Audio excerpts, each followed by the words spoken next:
Yes, thanks for staying with us. We've ventured out to the Gawler Bowling Club. We've been able to catch up with Shane Moon, the Regional Bowls Manager. Shane, how are you? Not too bad, Phil. How are you? That's a good title, Regional Bowls Manager. What's it mean?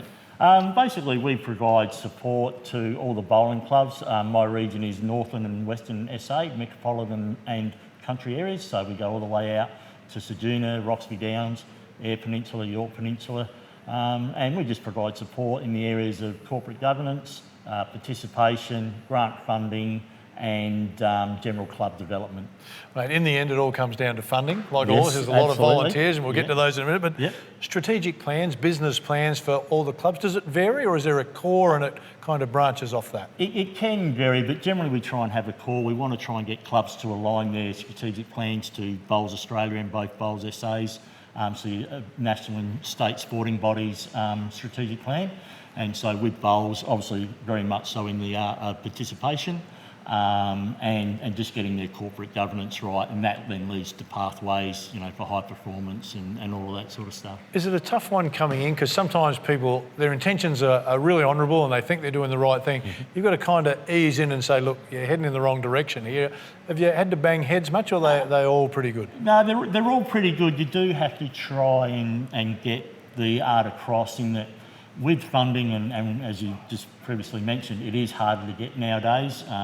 Obviously, governments have got money to put into other things, health and well-being and all of those sorts of things. So the funding has been reduced. So we've got to try and get clubs to think outside the square and not be that volunteer type thing anymore. We want to try and look at other ways to increase revenue streams and get them to just provide other streams that they become longer and stuff that up there, that they don't have to fold, that they've got revenue to keep the club growing and developing and keep getting members on board. All right, we've seen night owls grow over the journey to become quite big. Has that become a good revenue stream? It is. It's the social side of the game. What the statistics show at this stage is that the pennant, that old Saturday afternoon game, the numbers are dwindling Australia-wide. However, the social side of the game, numbers are increasing.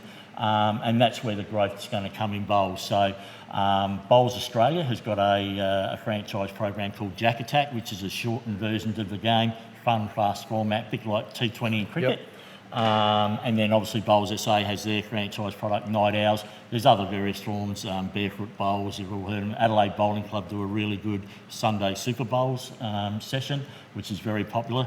But the social side is where you get people in, they put money over the bar, and obviously one of the biggest revenues for clubs is their liquor sales over the bar. So, yeah. That has been one of the great things we've noticed about Bowls is even the social side, the night owls, pretty competitive. Yes. Certainly the guys that play Thursdays and Saturdays, highly competitive. Yep. But then at the end of it, the ability to leave it out there on the course and then come inside, have a beer with everyone and say, really enjoyed the contest, sort of disappeared from a lot of sports other than bowls. Yeah, absolutely. And I suppose the benefit of bowls, it's not based on strength, power, endurance, all of that. So whether you're 7-year-old or whether you're 70 years old, I mean, I know we've got some members who are in their 90s, they can still compete, they can still play, come and have a drink afterwards. Same male, female, it doesn't matter what gender you are or what age you are, you can all play bowls and be competitive. Yeah, we just spoke to a fellow, Les, he's 99, he'll be 100 in August, plays at Hamley Bridge down there. He was saying one of the great benefits for him, his wife had passed away, and then he got back into bowls. He said he's super competitive, admitted to himself, God love him at 99 to be super competitive, but then he said it's the social side that he also enjoys after, you know, that side of the game. So I reckon there's that component, certainly with the older players, but I'm starting to see a lot more of the younger people acting acting with the older, interacting is the right word I'm looking for, interacting with the older people. I think it's terrific to see it. Oh, absolutely. And that's one of the things with social bowls. It creates a group of people who come and enjoy it, have a bit of fun. It's all about fun and social. And then if they enjoy it, then there's that ability to try and retain them as members and come and play probably the more competitive pennant side of it, you know, for points and premierships and all those sorts of things. Mate, the tough question in your position, what's been the toughest assignment?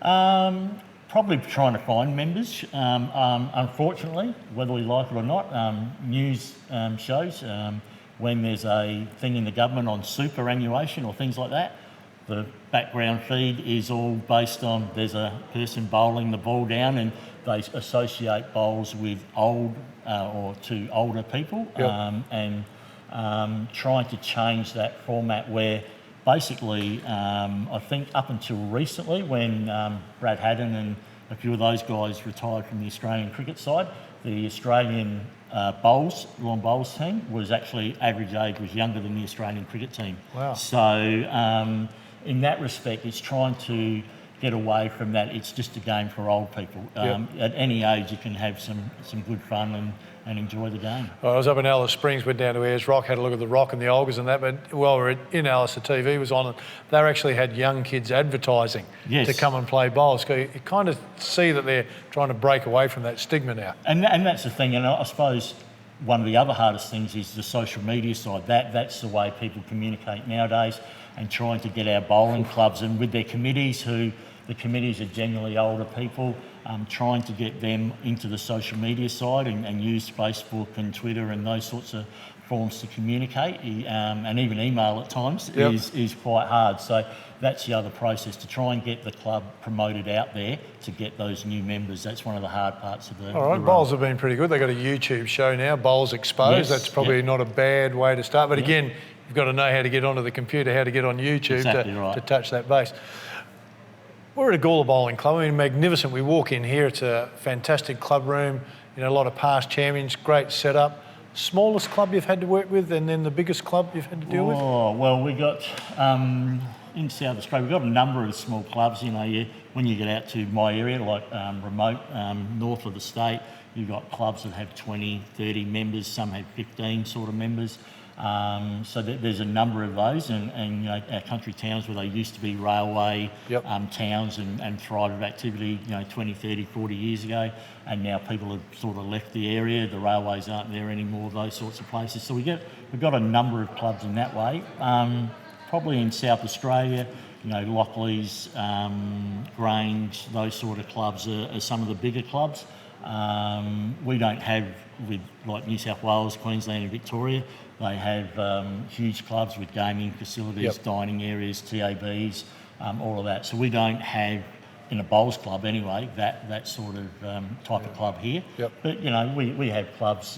Moonta in the country is quite a good one and a strong one.